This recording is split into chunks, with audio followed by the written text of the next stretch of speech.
Close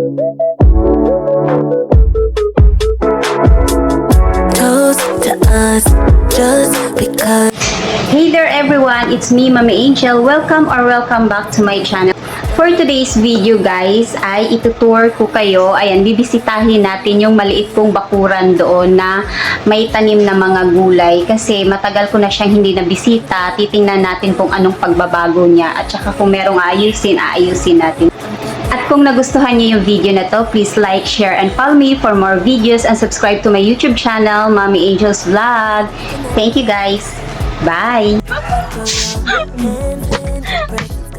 So, una kong ginawa guys ay nagwalis muna ako dito ng mga dahon-dahon. Ayan, tinanggal ko yung mga dahon-dahon dahil nga matagal na akong hindi nakapaglinis talaga dito sa likod. And then, pagkatapos ko magwalis ay inayos ko na tong napakalusog talaga na alugbati na sa amin ang tawag dito ay agbati. Hindi ko alam kung ano tawag sa ibang lugar pero sa amin ay agbati. Sa Tagalog ay alugbati. Napakalusog talaga niya. Inayos ko siya dahil matagal ko na talagang hindi nabisita to dahil ilang linggo na din na hindi ako na gumamit ng alugbati. So, ayan. And then, meron akong sinilip dyan. Meron akong tinuro. Ayan, kasi napag-usapan namin ng kapatid ko dahil yung time na yan ay kasama ko yung kapatid. Siya yung taga-video sa akin.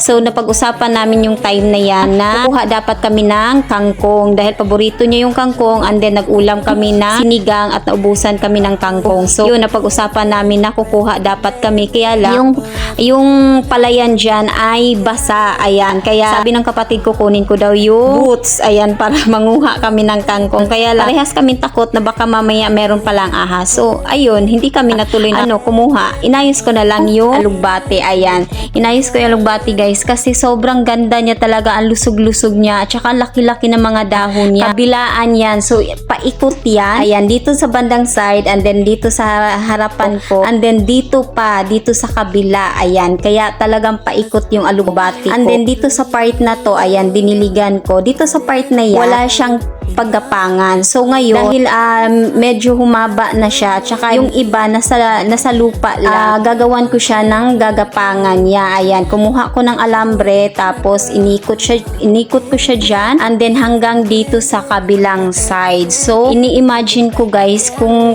mapuno na siya ng dahon dyan, kung gagapang na yung alugbati ko dyan, talagang ang ganda niya na. Tapos, yung inaano ko din dyan, yung saging-saging ko na sana mamunga na siya. Ay, hindi pala mamunga. Mamulaklak na siya. Sana mamulaklak na yung saging-saging ko. Na yung saging-saging ko dyan ay yan yung saging-saging dito sa harap ng bahay na nilipat ko dyan para lang magkaroon siya ng harang. Since wala nga siya talagang harang, ginawa ko siyang harang yung saging-saging na halaman.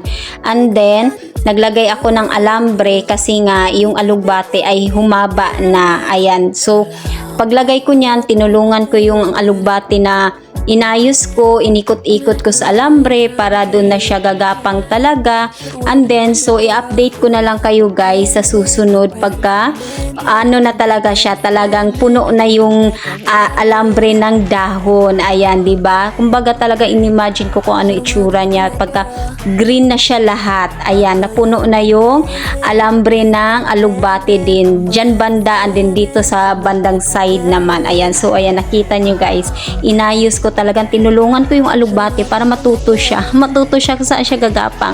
So ayan, and then meron din ako diyang sili na namulaklak na, waiting na lang ako na mamunga na talaga siya kasi ang sarap talaga sa feelings na alam mo yun, yung sarili mong tanim tapos mag-harvest ka na lang tapos lulutuin mo, 'di ba? Tsaka ang laking tipid talaga, ang laking bagay talaga na pagka hindi ka nabibili, ayan, diyan ka na lang kukuha. Sa alugbati pa lang, malaking tipid na yun dahil magkano na ngayon ang isang tali ng alugbati, 10 piso, napakakonti, kapiranggot lang, hindi talaga yan. Kumbaga kung magluluto ka ng munggo, siguro 30 pesos o 40 pesos, sakto na yun. 10 piso, napakakonti. Ang dahon ng alugbati, yung lumiliit, basta yun. Ano nyo na lang guys, basta yun yung tinutukoy ko. Ayan, kumbaga kumukonti siya. Kaya akala nyo ay madami, pero pagka naluto na siya, konti lang pala siya. So, malapit na akong matapos. And then, tinanggal ko yung mga ano dyan na hindi naman sila kasali. Bakit sila tumutubo? Ayan, tinanggal ko yung mga damo-damo. And then, nagwalis lang ako ng konti para naman hindi siya madumi tingnan. Malinis talaga dahil nga minsan lang ako dito naglilinis. Ayan, kasi nga, di ba nga, nakikita ninyo. Hindi talaga siya madali dumaan dito dahil kailangan mo umakyat. And then, pagkatapos ko, ay nagdilig na ako. And then, ito na nga yung aking saging-saging na talaga namang inaantay ko kung kailan talaga siya mamulaklak. Kailan ka nga ba talaga mamulaklak? So, yun lang guys. Sana gustuhan nyo. And then, ito na nga siya guys. O kita nyo. Namulaklak na ang aking sili. Ayan, maraming sili yan. Iba-ibang version sinaboy namin dyan. Kaya inaantay namin kung kailan sila lalaki para makapag-harvest na din talaga kami. Para makatipid na din talaga kami sa mga gulay. Ayan, kasi nga mahilig din kami sa gulay. Kaya sana nagustuhan yung video na to. And then, mag-start na din kayo magtanim. Yung ampalaya ko nga pala dyan guys ay namulaklak na din. Kaya waiting na lang talaga kami na makapag-harvest na kami dyan. Ayan. So, yun lang guys. Sana nagustuhan yung video na to. Please like, share, and follow me for more videos. Bye-bye. God bless us all. Ma'am Angel signing off. Bye. See you all on my next video. Bye-bye. Should have run keeping that girl. Throw your hands in, your presence commanding. I'm forever standing in the background, yeah.